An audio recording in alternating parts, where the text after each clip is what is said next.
Palgana ilawon sa yutang 14 anyos nga nalagita dito sa barangay New Little Panay, Panabo City, Davao del Norte, Marso 1 sa gabi.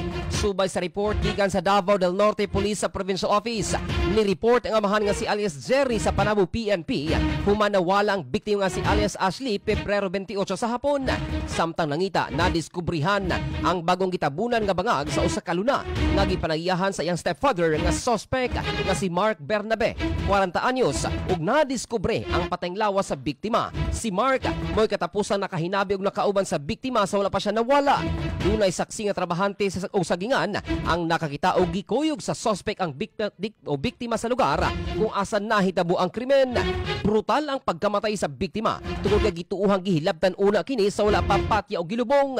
Nagpadayon o nadakpandayon ka brigada sa kapulisan nga hugot pang nilimod sa krimen apan niangkon sa kadugayan tungod sa mga ebidensya ug saksi nga makatudlo kaniya.